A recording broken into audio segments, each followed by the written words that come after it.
Hello and welcome to Frankly Speaking, where we dive deep into regional headlines and speak with leading policymakers and business leaders. I am Katie Jensen. On today's show, we speak with Israel's Regional Cooperation Minister, Esawi Frej. As an advocate for peace and Arab inclusion, we ask him whether the recent wave of violence that's seen a renowned journalist and children killed alongside new clashes at the Al-Aqsa Mosque means that peace is even possible during his lifetime, and his assessment of the recently signed Abraham Accords.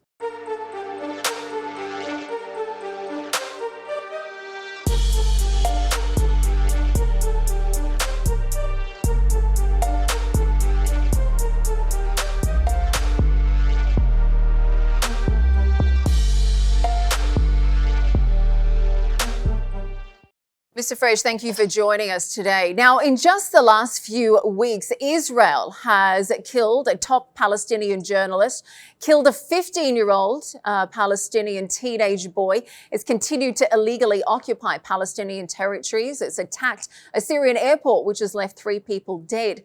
Frankly speaking, how can you expect the world to believe that you are serious about peace if this kind of behavior continues? It's not, for me, this government, it's complicated government. It's not easy government. We are from the right to the left and from the left side of this government. We believe that we must renew the peace process and try to calm the situation in the West Bank. We try to do a lot in this government. And the violence that we already saw in the Palestinian territory, it's not easy, but we all the time try to relax and not let the extremist side to push us to a dark place. Well, it's very difficult to talk about relaxing, though, when we look at the recent death of renowned Al Jazeera journalist Shireen Abu Aklay. We saw that she was recently killed. Of course, now the IDF chief of staff has come out and said that no Israeli army soldier would have sought to deliberately kill a journalist. Do you feel that perhaps that's an insinuation that her death was an accident? And if so, what would happen to the soldier who'd shot at her? It's not easy for us to see these things, but already I called from the beginning for a joint investigation in the death of Shireen Abu Aklay.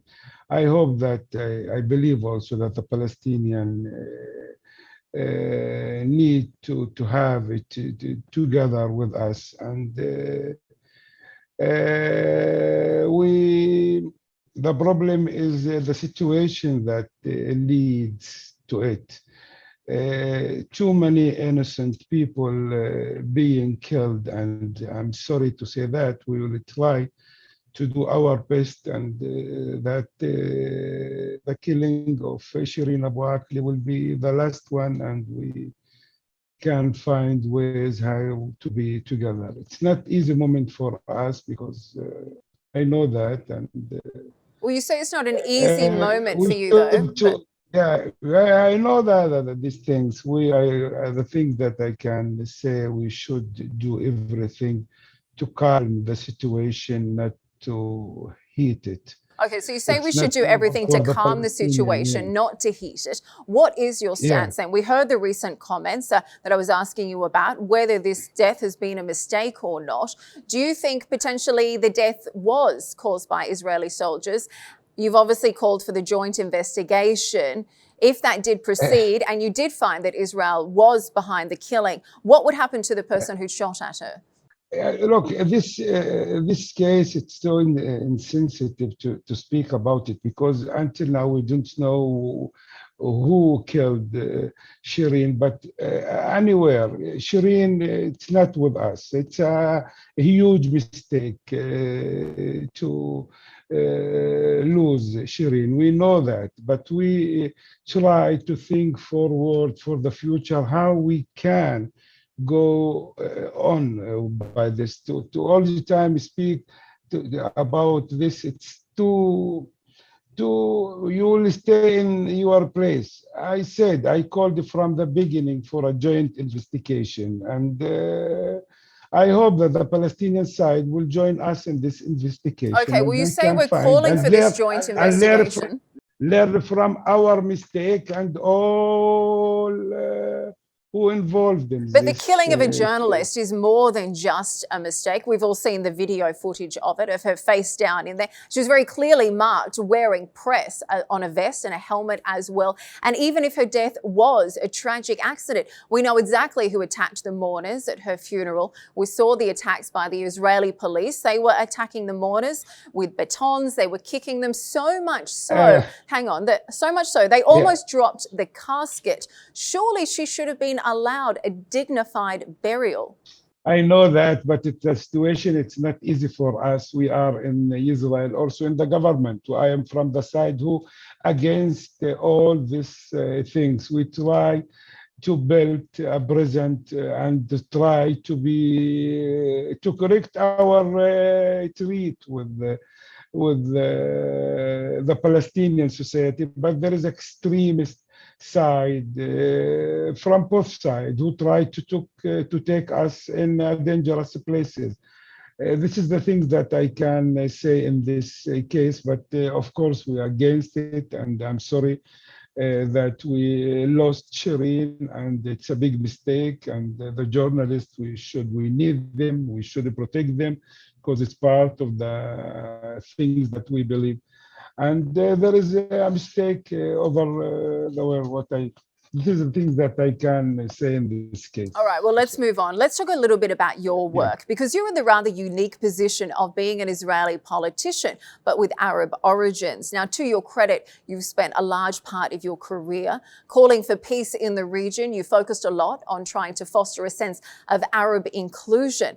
But frankly speaking, tell me a little bit about how you respond to critics who say that your position in the government is purely symbolic.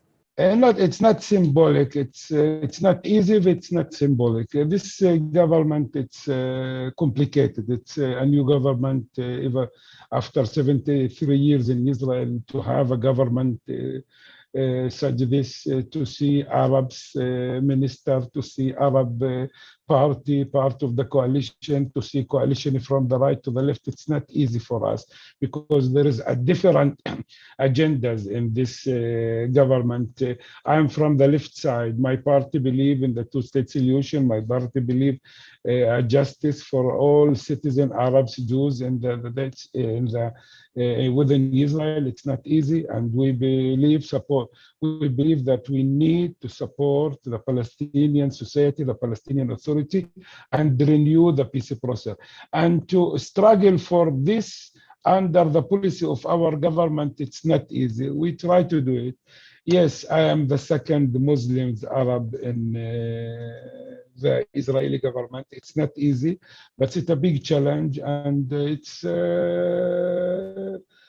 is no way we part of this society, and we need and we should try to change things inside the government, not just to be outside for tens of years. So you admit that it is a challenging position to be within the government. Are you allowed to criticize the Israeli government? I know that in February this year, you rejected Amnesty International's charge that Israel is an apartheid state. Frankly speaking, is that your honest opinion, or do you feel that your Arab origins are being used to enhance your country's image? No. It's not. It's my opinion. In Israel, there is Israel and the Palestinian Authority. Within Israel, we have a lot of problems of criticism of Jewish and Arabs, that the Arab society, the Arab sector is not in the first class with the Jewish. We know that. We have a lot of problem. But this problem, you cannot translate it that Israel is an apartheid state. Israel, it's not apartheid state. There is a lot of problem between Arabs and Jews, rights, human rights. We know that. We struggle to be equal in equal rights in every field. But to the Palestinian Authority, there is occupation. It's not apartheid.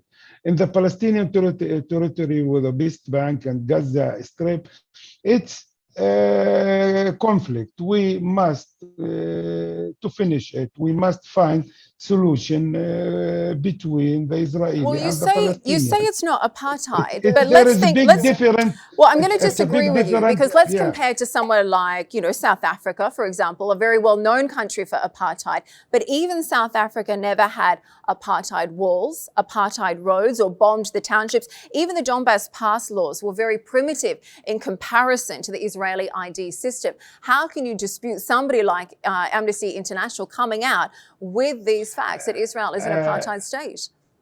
Let me say it, I'm not deal with the names and to give titles for the problem for our conflict in the region. We should try to find solution, how to renew the peace process, not just to give title for the conflict. This title will help us to solve the problem. No, we have problem, we have occupation, the Palestinian, we must find ways how to be together, how to have two-state solution. This is my belief. And to put it, it's apartheid, apartheid, apartheid. I ask myself and ask you and ask all the audience, if I give this title, I will help to find solution for our problem here in the region? No, no. This is the things that we need to impress, to emphasize about it. How to find the way to renew the peace process, how to find the way to strengthen the Palestinian society, how to find the way to strengthen the Palestinian Authority, because it's a common interest for all of us, Palestinian, Israeli, the region, the international community, for all of us. And if we all the time, apartheid, apartheid, apartheid, we'll stay in the same place, just find a reason how to continue to be enemy. It's not the way. This is my belief. Oh, absolutely. And a peaceful negotiation is, of course, something that's essential. But I'm purely stating the facts. When we compare South Africa to Israel, there's certainly some noticeable issues in Israel that are much more significant than we've ever seen in South Africa. Now, I will say, to your credit, during your career, you have lobbied quite extensively for the inclusion of Arabic as a language within the official school curriculum. You've also called for the establishment of the Arab Heritage Society. How successful have your attempts been? And for the Israeli society as a whole, have they been welcoming of this? Because you've talked a lot about the fact that the government has left and right. There's two sides. I imagine you're facing some big challenges. Do you feel that the Israeli people are with you or against you with these changes? It's not easy. I cannot say it definitely which side, but in the mainstream in Israel, want the Arabs to be part of the society, but which Arab to be part? The Arab, I want to be part of the society. Israel, it's my state. But the Palestinians, they are my people. I should be the bridge between my state and my people. This is the way, this is the correct way, this is the right way that the majority of the Arab sector in Israel would be there and choose this way. Okay, so that's what you'd like to see, but do you feel your attempts have been successful so far? Because we've talked about your vision, the fact that you would like to have normalization, you'd like to have a peaceful agreement between Israel and Palestine. That certainly doesn't seem to be coming anytime soon. But do you feel any of your efforts so far at having more Arab inclusion, at having an Arab Heritage Society, at having the Arabic curriculum, do you feel you're seeing any progress within that so far? It's not, it's too complicated. It's too complicated. The Israeli-Palestinian problem here, it's in the center of the life for everyone in Israel, Arabs or Jews. We should try to find ways how to bring Palestinian, Israeli together and near together. It will be easy for us. That's why the Arabs in Israel, and my opinion, to support any peace agreement with the Arab country in the region around us, because any peace process, any agreement with any Arab country, it will help us to integrate inside the Israeli society, and it will open doors for the Palestinian and promote the Palestinian-Israeli conflict to find ways how to solve it. That's why it's very important. No, and I agree with you that it is yeah. important, but to me, the fact that you're not saying you've seen any progress, to me feels like there has been no progress. To me, it feels like you were saying Israeli society are not welcoming these efforts. And to be honest, it's not surprising. You know, apart from yourself and several government, public diplomacy, social media channels, when we look at the rhetoric from Israel, the overwhelming majority of it, particularly that in different languages, is very anti-Arab, very anti-Muslim. So how do you try to convince the skeptics that Israel is full of admiration, of tolerance for Arabs, when this is a situation that we are faced with? I mean, you've been at war for close to 70 years. I understand you, but I have no chance. It's only the chance that we, the Arabs and the democratic Jews, to try to be together and try to be the majority in the country, how to be in coexistent together. There is no way for us. I know that the atmosphere, the vibe in Israel, it's against Muslims, against Arab, because we in general heard the bad things, but there is many good things in Israel happen between Arabs and Jews, and we don't hear about it. To be a Muslim, a minister in the Israeli government, it's kind of how to be together, kind of coexistence in the country. We start the first step in this government to see an Arab party part of this coalition, the Islamic movement. It's not easy after 73 years to see Arab party there, to see two Muslims minister in this government, and I can't speak anything. I try to influence in the things in this government. It's not easy. We put our foot. It's a hard way. It's a process. Absolutely, and it is a process. And I will say, you know, credit to you for these attempts at progress and the attempts at change that you're trying to bring around. And, you know, when we look more closely at your work, you've certainly, you know, come to power during a very interesting time for the region, particularly during the recent signing of the Abraham Accords. So in line with your work as a Minister of Regional Cooperation, what kind of hopes or aspirations do you have during this time? What do you hope to achieve? Look, the Abraham Accords and any peace agreement with countries signed between governance, between government. My duty, my position here, how to give it go down people to people. This is my position, because I believe the real peace, the real connection between nations, between countries, how to let people to know each other, to be together, to deal with others, to know each other. This is the things that in my office I try to push and to have. I have a lot of meeting between Arabs and Jews from Emirates, from Bahrain, from Morocco, from all the countries in the region. It's my duty how to let Arabs and Jews to be together, because I believe that if you look that in the last 12 years, there is no meeting, everything between the Arabs and Jews, nothing between them. And suddenly we have Abraham Accord. Abraham Accord in Arabic, it's a saying in Arabic, it's say, بالحركة بركة. In movement, there is a blessing. And after 12 years, to see something movement, there is a movement, Abraham Accords, and the leaders began to meet each other, and we can see. This is movement we need to push it and to try to take the advantages from this moving, how we can reach each other, because I know that the Palestinian-Israeli problem, it's the main, the main conflict, the main issue in the region. But in order to solve it, we need to start with Emirates, with Saudi, with Bahrain, with Egypt. It will be easy for us to find the way to have a solution for all the region. This is my belief.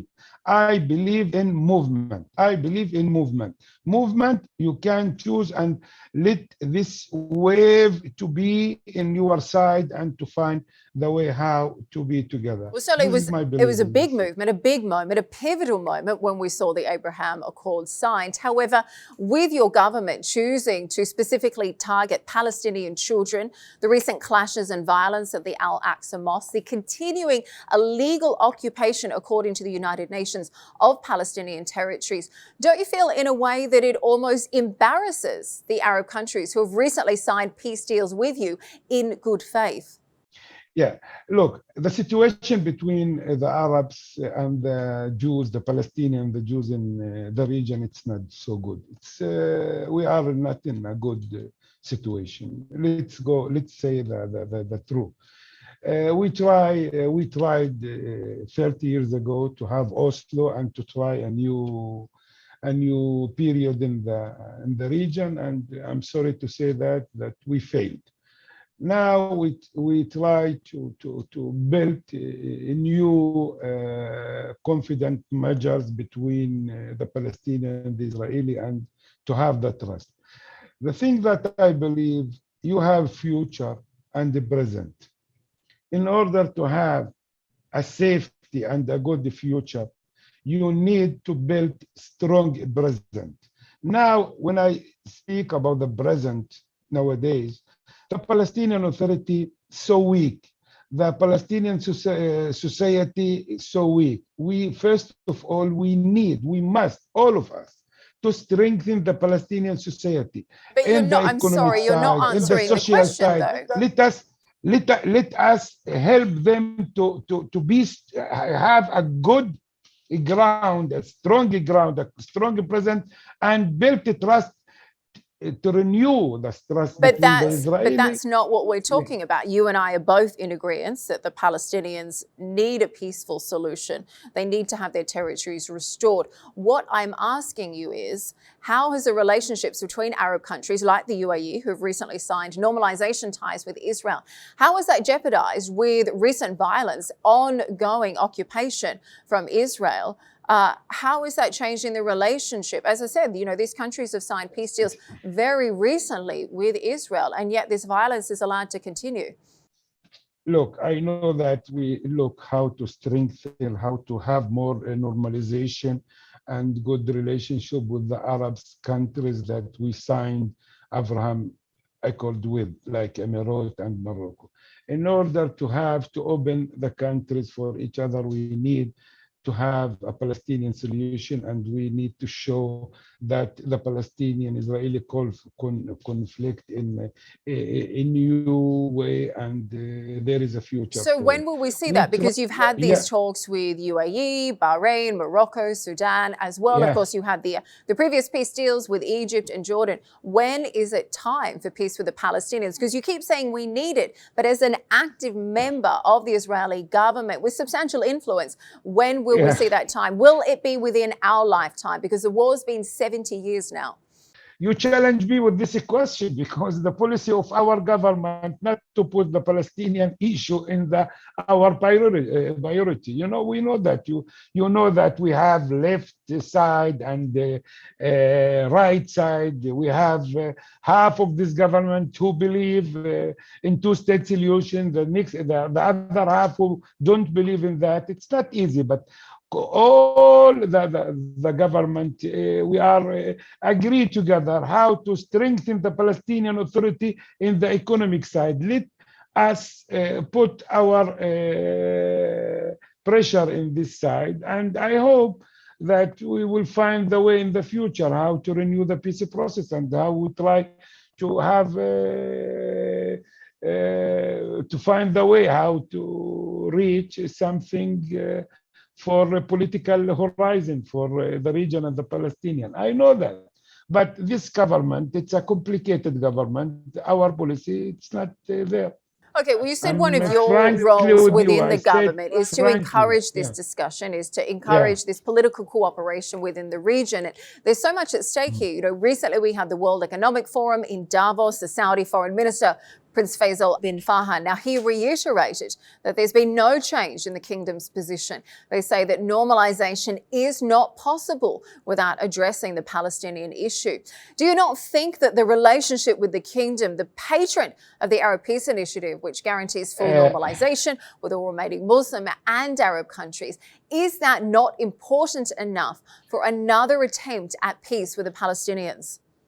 Look, for me, the kingdom, the Saudi Arabia, it's very important. And for the Muslims, the people in Israel, it's very, very, very important.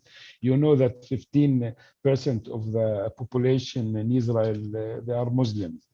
And the kingdom for us, it's the protector of our holy places. It's very important. And the kingdom should play a central role in this region to find a solution, because the kingdom, it's one of the countries that all the Arabs, all the Muslims look for and want to be look for. It's central. Okay. Well, the concern over Iran is a mutual concern that you share with the kingdom and many other Arab countries as well. So how would you describe the recent Iranian-backed Houthi attacks on the UAE and Saudi as well? Would you classify these as terrorist attacks? Iran is not only Israel's problem, but the world's problem. And this problem should solve it by the international world. And we see it also in the Houthi attacks in the UAE and the Saudi Arabia.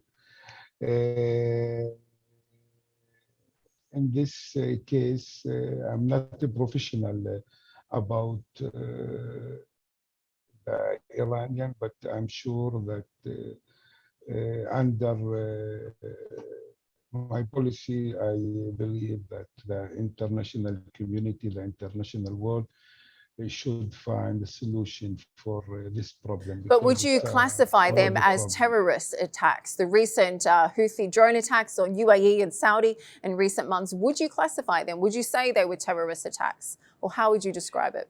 Yes, it's a terrorist attacks, surely terrorist attacks that each country try to push to their interests, and sometimes the attacks use it, the terror attacks, to achieve the things that can achieve in negotiation and other ways. Well, finally, we're near the end of our interview. I'd be interested to hear, as the Israeli Minister for Regional Cooperation, what are your hopes and aspirations for the region? If you were going to give advice to the Palestinian Authority, what advice would you give them to make peace in the Middle East a reality? Look, I believe that the region, it's like a big puzzle. The Palestinian part of this, and the kingdom, the Saudi part of this Basel, and they are in the center and the big place. They take a bigger place. I think that the Palestinians should be part of this movement. I believe that they made a mistake not to be part of Abraham Accords, because, how I said in the past, when there is a blessing in movement, and the Palestinians should be part of this movement. The Arabs country here in the region, the only can solve or can try to have a solution for the Israeli-Palestinian conflict. My advice to Palestinians to be part of any peace agreement with any Arab country. And I hope the kingdom, the Saudi Arabia, they are the hope and the vision for all the region. Will pray a central role for any solution in the area. And this is my thing. And the other thing that I need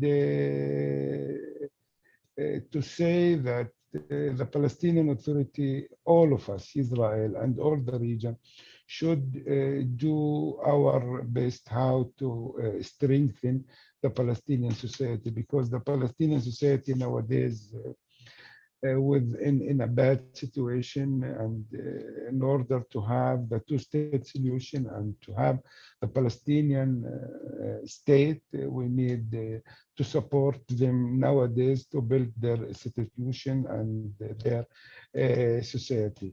And the Saudi leadership